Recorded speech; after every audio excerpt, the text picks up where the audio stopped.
자, 안녕하십니까. 안녕하십니까. 반갑습니다. 반갑습니다. 예. 네. 저 일단 간단하게 네. 자기 소개를 한번 부탁드리겠습니다. 아, 네.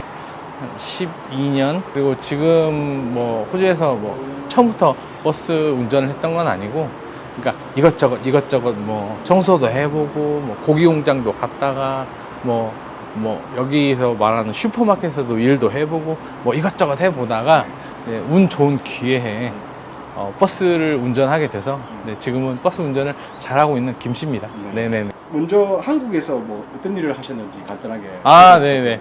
한국은 제가 대학교 졸업 반일 때 일단 취업이 됐었어요. 직접적으로 사업을 얘기하면 사대강 일을, 설계 일을 하다가 그때 당시에 제가 너무 힘이 들고, 그리고 그때는 제가 한국에 뭐랄까 좀 약간 매너리즘에 빠져가지고 좀 떠나고 싶어서요.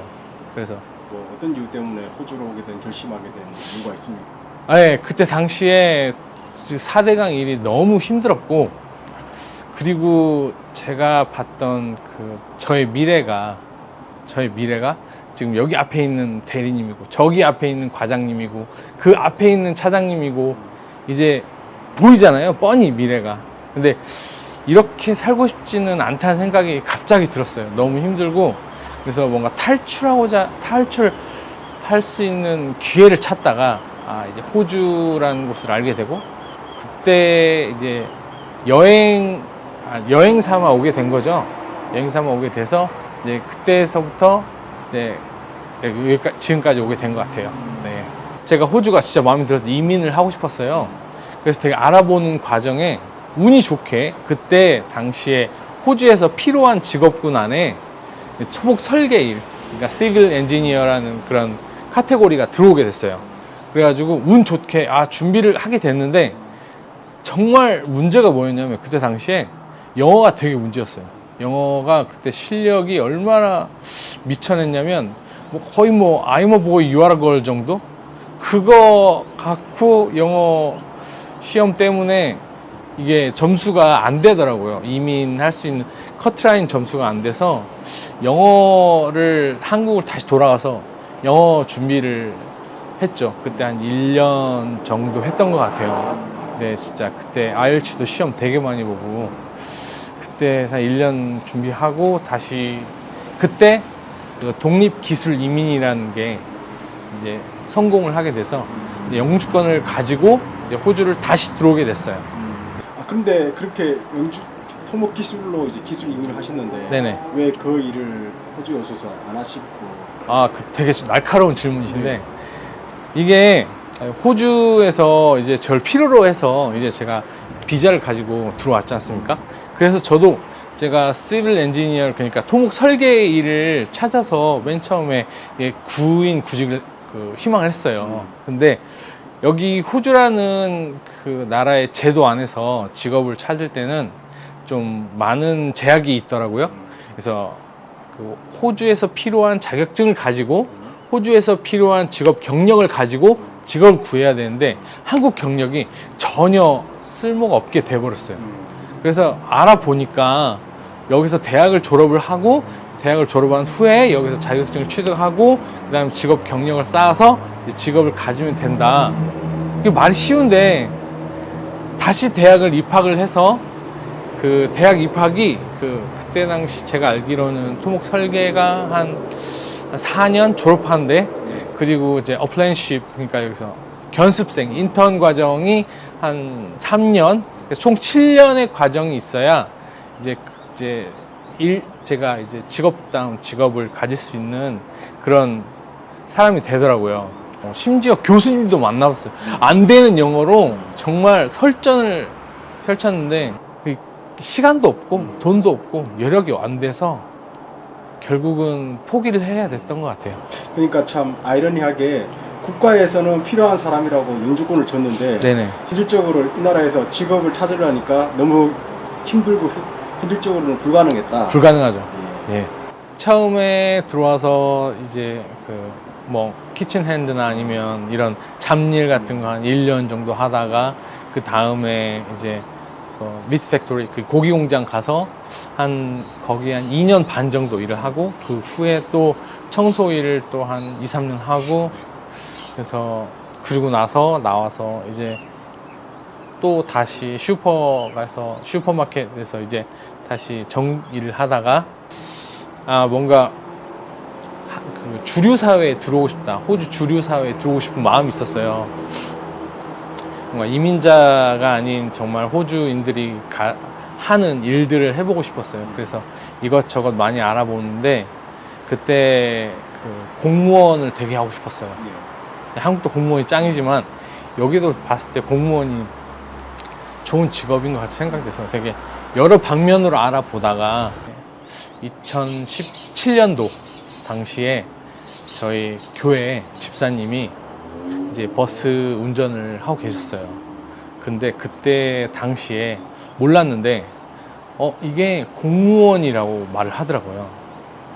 버스 기사가 어떻게 공무원이 될 수 있는 거죠, 그러면? 예, 그게 참 특이한데, 그러니까 다른 나라는 없는 걸로 알고 있어요. 제가 알기로는.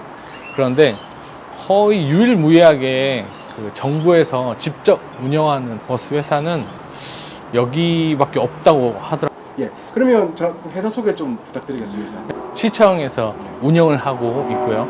그냥 시티 반경 25km 안에를 다 커버를 하기 때문에 한 7개 버스 기지가 있어요. 그래서 직원은 제가 대략 2,600명 정도로 알고 있는데 반절은 이제 이때 헤드오피서하고 이제 고치는 정비 파트 일이고요. 그다음에 1,300명 정도가 이제 버스를 직접 하시는 버스 운전하시는 분으로 알고 있어요. 근무는 4가지 타입의 근무가 있는데요. 아침 일찍 시작해서 아침 첫 근무부터 이제 2시에서 2시 반 사이에 끝나는 early 시프트가 있고 일찍 시작해서 새벽에서 끝나는 2시에 2-3시에 마치는. 네네네네. 네. 이제 브로큰 시프트라고 해서 4시간 아침에 오전 4시간 근무하고 중간에 4시간 정도 쉬고 그다음에 오후 4시간 다시 일을 하는 그런 브로큰 시프트가 있고요.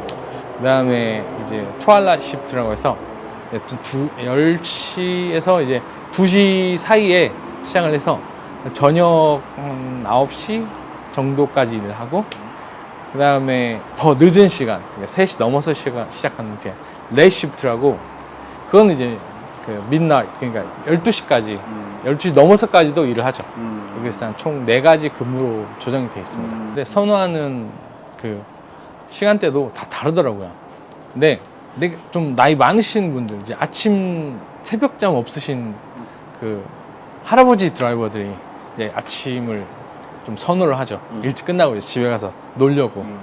그 다음에 이제 저같이 이제 아빠들이나 이제 초보 아빠들, 이제 아이가 이제 한창 자랄 때는 이제 브로큰 시프트, 나눠져 있는 근무나 아니면 밤 근무를 선호를 해요. 왜냐하면 이제 낮에 아이를 이제 등교시키고 그다음에 일하고 그다음에 엄마가 퇴근할 때 아이를 픽업해 오고 이렇게 해서 그렇게 근무가 나눠져 있는데 저는 약간 브로큰 시프트를 선호하는 게 중간에 4시간 정도를 쉬잖아요.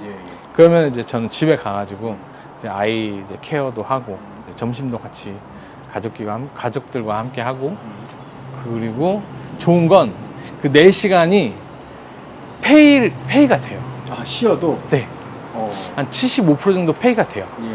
근데 이게 정확한 계산법은 아니에요. 왜냐하면 근무한 거에 대한 오버차지가 붙어서 그렇게 하는 건데 이제 편의상으로 이제 계산을 해보면 거의 4시간 쉬면 75% 그러니까 2시간 반 정도의 그러니까 시간에 대한 페이가 나오더라고요. 운행 노동자에 대한 법이 따로 있어요.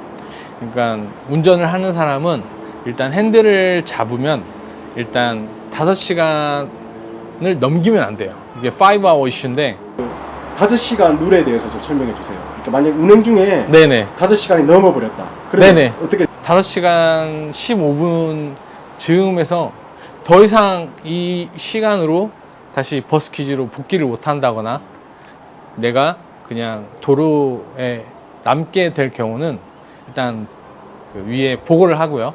일단 본부에 보고를 하고 그냥 가까운 버스 스탑이나 버스를 안전하게 정차할 수 있는 곳에서 일단 그 브레이크 타임을 갖죠.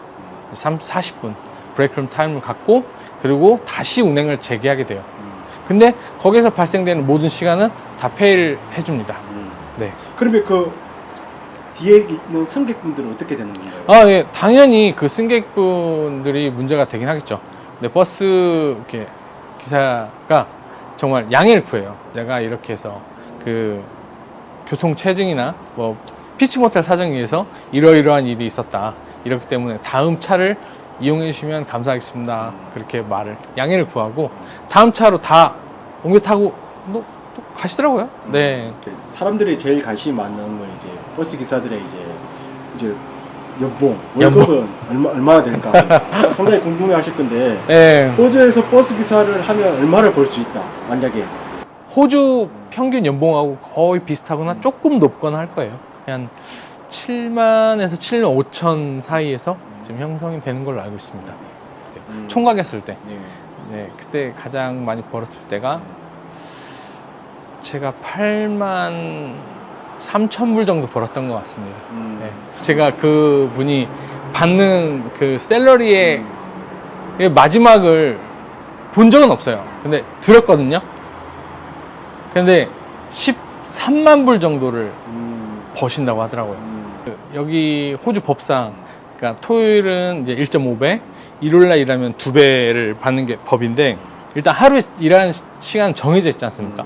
그리고 일주일에 5일이라는 시간이 있지만, 나머지 이틀 가운데 하루만 더 일을 해도 이제 더블, 2배로 돈을 벌기 때문에 그런 근무를 많이 받았죠.